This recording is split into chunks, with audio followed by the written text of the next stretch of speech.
Ladies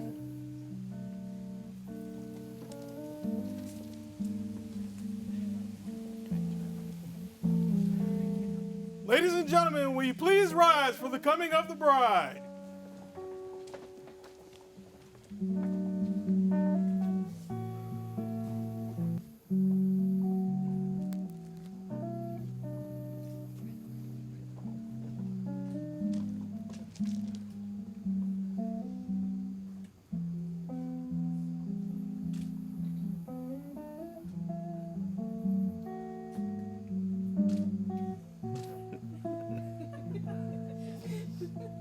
Not laughing, it's serious.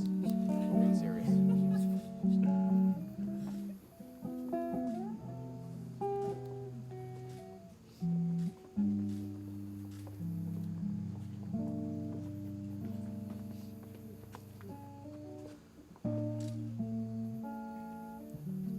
Beautiful.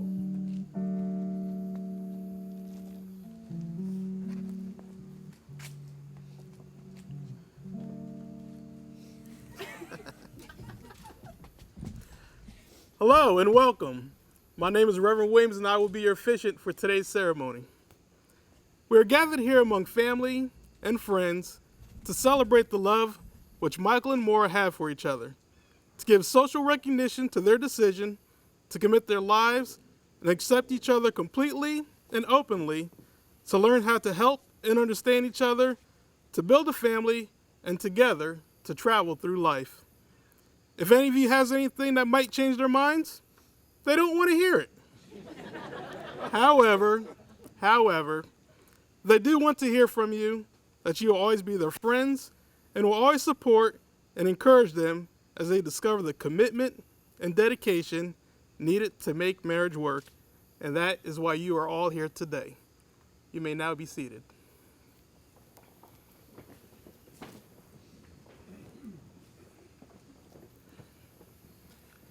Marriage is a commitment to life, to the best that two people can find and bring out in each other. It offers opportunities for sharing and growth that no other human relationship can equal, a joining that is promised for a lifetime. Within the circle of its love, marriage encompasses all life's most important relationships. A wife and a husband are each other's best friend, confidant, teacher, listener, and even critic. Marriage deepens and enriches every facet of life. Happiness is fuller, memories are fresher, and commitment is stronger. Even anger is felt more strongly and passes more quickly. Marriage understands and forgives the mistakes life is unable to avoid. It encourages and nurtures new life, new experiences, and new ways of expressing the love through the seasons of life. When two people pledge to love and care for each other in marriage, they create a unique spirit to themselves which binds them closer than any spoken or written words. Marriage is a promise, a potential in two hearts of people who love, which makes a lifetime to fulfill. And at this time, we will have the vows of support. To the parents of Michael and Moira, congratulations on the part that you have played in raising a daughter and a son of such serious purpose. They accept a very mature and meaningful task in taking on this marriage. On their behalf, on behalf of all those gathered here, they thank you. I thank you. And I remind you that it is more than their blood that is joined here today. It is yours as well. Although Michael and Moira have embarked on this marriage through personal choice, their marriage will be enriched by the families from which they come. With this in mind, I ask you, Donna and Daniel, on behalf of your brother Bill, do you take this man into your hearts that he might live from this day as your son, for he is dear and beloved to her and shall be so to you and your family? Certainly do. You may now place her hand into his.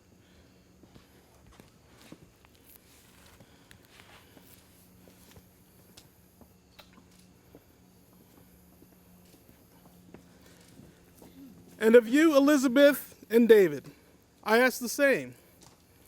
Do you take this woman Moira into your hearts that she might live from this day as your daughter, for she is dear and beloved to him, and shall be so to you and your family. To the families and friends of Michael and Moira, we ask you to nurture this union with your love and understanding. Help them to keep their hearts open and ever tender, full of forgiveness and compassion, of happiness and light. Help them see that through the love they've discovered in one another, they will no doubt find their way in the world together. If you embrace these responsibilities, please respond in unison with "we will." And at this time, we will have dedication readings, first by Donna, followed by Elizabeth.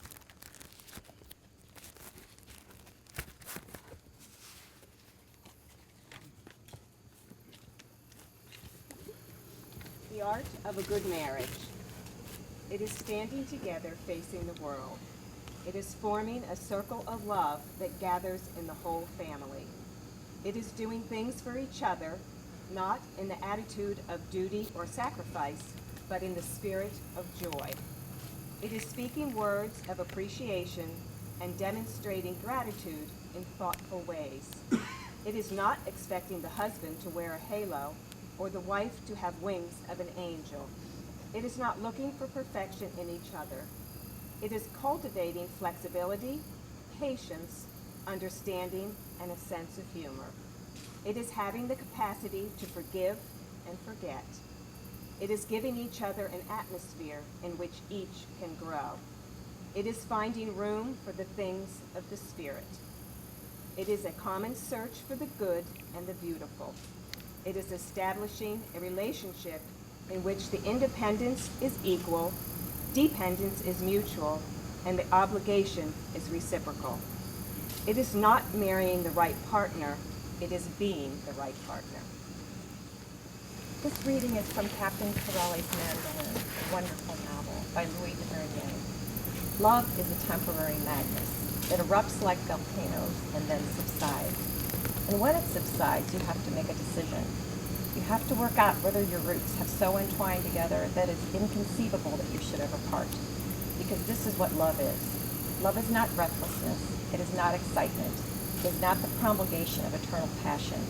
That is just being in love, which any fool can do. Love itself is what is left over when being in love is burned away. And this is both an art and a fortunate accident. Those that truly love have roots that grow toward each other underground, and when all the pretty blossoms have fallen from their branches, they find that they are one tree and not two. Thank you, Donna and Elizabeth.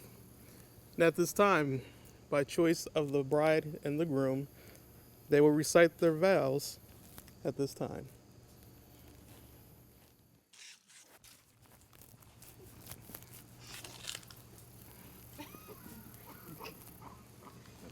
You got him?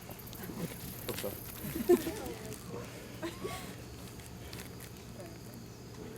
Sure.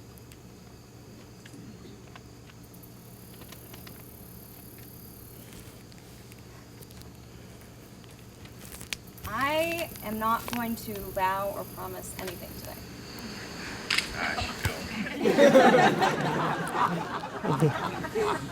Sorry, bear with me. But the therapist in me tells me that we're fallible and will inevitably stumble and fall in our attempts to uphold these ideals of the partners we want to be. Every day, it will be a new decision to continue to strive to bring our best selves to this relationship and to have the patience and compassion for the other one when they struggle, which we will. With that said, what I will do today is tell you what I want to do and to be for you. And I hope that we can keep each other as close to the people we want to be as possible. So here is what I want from myself and for us. I want to be the best version of me for you, even though, unfortunately, you're the one I'm going to be the most comfortable bringing the worst parts of me to. I want to make you laugh, and maybe every so often cry, but for the best reasons. I want to assume the best and never the worst. I want never to take you for granted, to never stop trying to be someone deserving of your loyalty, your affection, and your faith. I want to make you feel safe, but also free and excited. I want to be my own person, to never lose myself in the context of us, but to always feel your absence and to enjoy a profound sense of shared experience in life. I want both reason and passion to guide our relationship. I want this bond to be, in words my dad would very often quote, mutually supportive, mutually nurturing, and mutually affirming. I want you to be a part of my family. I want to sustain that mix of endearing and exasperating that I seem to have inadvertently mastered so well. I want us to make one another's lives easier, richer, and just plain better. And that's the whole reason for doing this.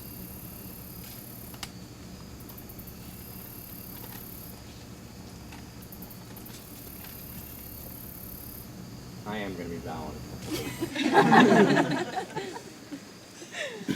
Moira, you know me better than anyone else in this world, and somehow still you manage to love me. You are my best friend and my one true love. There is still a part of me today that cannot believe that I'm the one who gets to marry you. I believe in you, the person you will grow to be, and the couple we will be together. With my whole heart, I take you as my wife, acknowledging and accepting your faults and strengths as you do mine. I vow to have the patience that love demands, to speak when words are needed, and to share in the silence when they are not. I vow to be faithful and supportive, and to always make our family's love and happiness my priority. I will be yours in plenty and in want, in sickness and in health, in failure and in triumph. I will dream with you, celebrate with you, and walk beside you through whatever our lives may bring. You are my person, my love and my life, today and always. There you go. Beautiful vows, don't you all agree? Yes, sir. Michael and Moira, let your love be stronger than your anger. Learn the wisdom of compromise, for it is better to bend than to break. Look for the best in your beloved rather than the worst. Confide in your partner and ask for help when you need it. Remember that true friendship is the basis for any lasting relationship.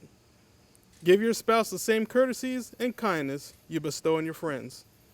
Say I love you every day with a sincerity that anyone could read. And at this time, we will have the exchange of rings. You got those two? Hope so. Good job. Michael and Moira have chosen rings as symbols of the commitment they make today. From earliest times, the ring has been a symbol of wedded love. An unbroken and never-ending circle symbolizes a commitment to love that is also never-ending. Michael, I now ask, what token do you give that you will conclude your vows today? This ring. Moira, do you receive this ring in the token of the same? I do. And at this time, you will place it on the first knuckle. And Michael, you repeat after me. Moira, this ring Moira, this ring I give to you I give to you, in token and pledge in token and pledge of my constant faith of my constant faith and abiding love. and abiding love. You may place it completely on.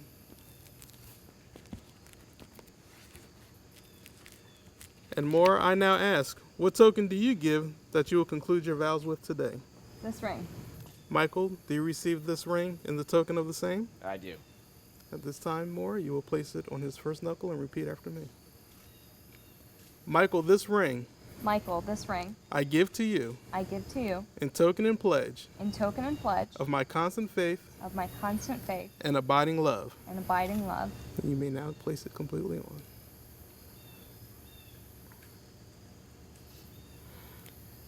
By the authority invested in me as a representative of the state and a minister of the gospel, and because of the vows made in the presence of these witnesses, it is my joy to pronounce you husband and wife.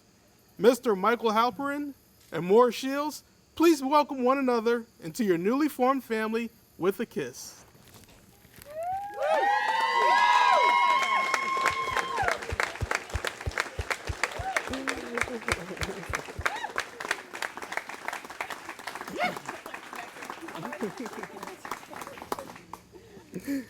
Please listen in as we close out. May your marriage bring you all the exquisite excitements a marriage should bring. And may a life grant you also patience, tolerance, and understanding. May you always need one another, not so much to fill your emptiness as to help you know your fullness. A mountain needs a valley to be complete. The valley does not make the valley less, but more.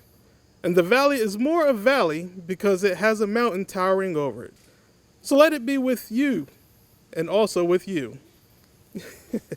May you need one another, but not out of weakness. May you want one another, but not out of lack. May you entice one another, but not compel one another. May you embrace one another, but not encircle one another. May you succeed in all important ways with one another and not fail in the little graces.